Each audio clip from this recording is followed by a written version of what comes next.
Oh my God. Leone एक 22 साल का लड़का था। वो अपने पूरे परिवार के साथ सर्बिया में रहता था। लियोन को नए नए सोशल एक्सपेरिमेंट्स करना और चैलेंजेस करना बहुत पसंद था। एक रात लियोन अपने फ्रेंड की पार्टी से अपने घर की तरफ लौट रहा था। कार तेज स्पीड में थी और लियोन ने लाउड वॉल्यूम पर गाइस, कोई कैप्चर भूत ना आ जाए पहली बात। गाने चलाए हुए थे। अचानक उसकी गाड़ी मीनिंग कोई भूत वगैरह आ ना जाए पहली वीडियो के सामने एक अजीब सी दिखने वाली औरत आ गई। लियोन ये देखकर बौखला गया और उसने गाड़ी का स्टीयरिंग व्हील पूरी तरह घुमा दिया। उसकी गाड़ी एक पेड़ में जाकर टकरा गई। आउच बेचारा। और लियोन को सर पर थोड़ी चोट आई। उस रोड के पास एक हॉस्पिटल था जहां का स्टाफ क्रैश की आवाज सुनते ही दौड़ता हुआ आया और लियोन को हॉस्पिटल के अंदर ले गया। लियोन को क्रैश के 15 मिनट बाद ही होश आ चुका था। डॉक्टर ने उसकी मरहम पट्टी कर दी और अब वो घर जा सकता था। लियोन ने अपने लिए एक टैक्सी और अपनी गाड़ी के लिए एक टो ट्रक बुक कराया। उसका वेट करते करते वो हॉस्पिटल में ही अपनी टैक्सी और उस टो ट्रक का वेट करने लगा। वो हॉस्पिटल के सेकंड फ्लोर की बालकनी में खड़ा था।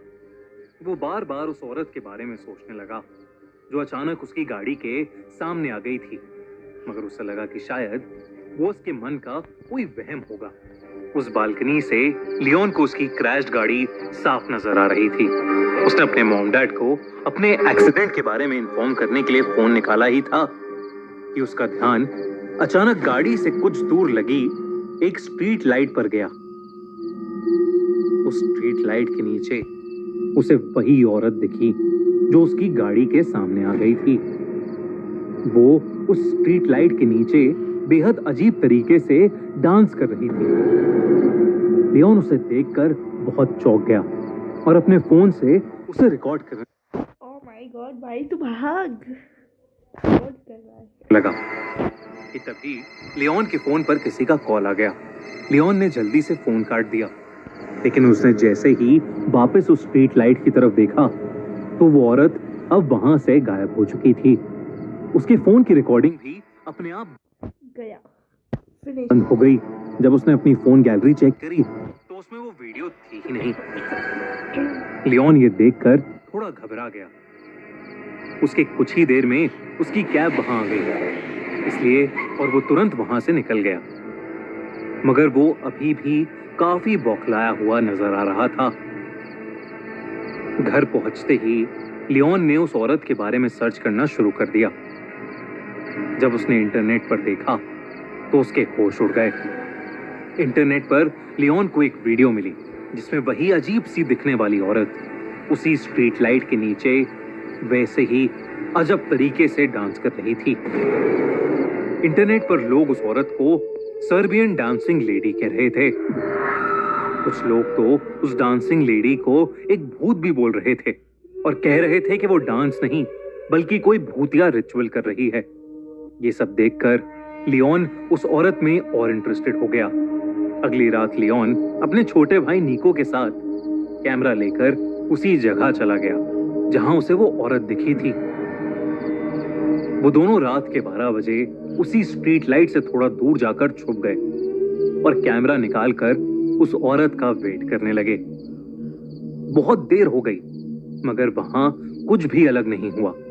लियोन ने सोचा कि शायद वो औरत कोई मेंटली अनस्टेबल इंसान होगी। लियोन वहां से जाने ही वाला था कि उसने देखा कि सफेद कपड़ों में वही औरत उस स्ट्रीट लैंप के नीचे आ रही है।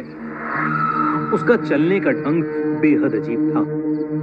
बहुत ही अटपटी चाल थी उसकी। जैसे ही लियोन ने उस औरत को देखा उसने कैमरा में रिकॉर्डिंग शुरू कर दी। वो औरत उस स्ट्रीट लैंप से नीचे आई और दोबारा वैसे ही अबनॉर्मल तरीके से डांस करने लगी। इस बार लियोन ने देखा कि उस औरत ने अपने हाथ में एक चाकू भी पकड़ रखा है। उस औरत के बाल उसका चेहरा ढक रहे थे और इसलिए लियोन उसका पूरा चेहरा ढंग से नहीं देख पा रहा था।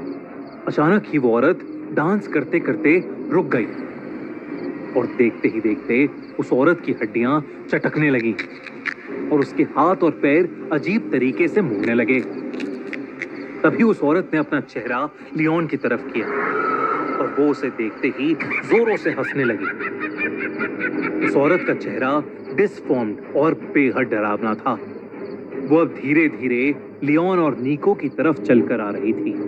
लियोन और निको ये सब देखकर बहुत डर गए। वो फौरन अपनी कार की तरफ भागे। जैसे ही लियोन अपनी कार के पास पहुंचा तो उसने देखा कि निको उसके साथ नहीं है। लियोन ने नजर घुमाई तो उसने देखा कि निको उस डांसिंग लेडी के पास खड़ा था। ऐसा लग रहा था कि निको उसके वश में है।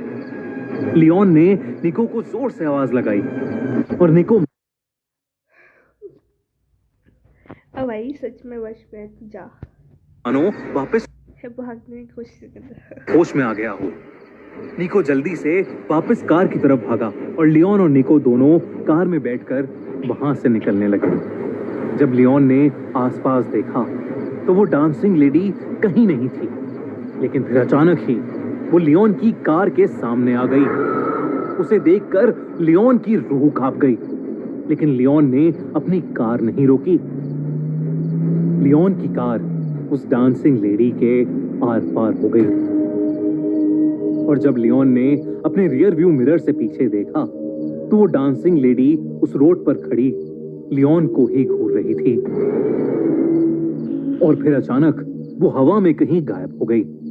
उस रात वो दोनों जैसे तैसे घर पहुंचे और चुपचाप सो गए।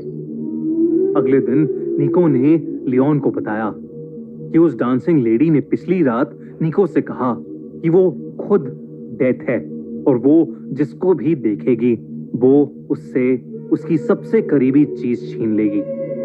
इस इंसिडेंट के कुछ ही दिनों में कुछ ऐसा हुआ जिसने लियोन और निको की जिंदगी हमेशा हमेशा के लिए बदल दी। एक रात लियोन और निको की माँ एक्सीडेंट में मारी गई। उनका एक्सीडेंट भी उसी स्ट्रीट लैम्प के नीचे हुआ था जहां लियोन ने उस डांसिंग लेडी को देखा था। कभी कभी तो उस दिन के बाद से लियोन और निको को अक्सर उस डांसिंग लेडी के सपने आते हैं। बल्कि निको की हालत तो इतनी खराब हो गई कि वो कभी कभी रात में अपने घर से निकलकर बाहर सड़क पर उसी डांसिंग लेडी की तरह वैसा ही अजीब डांस करने लगता है।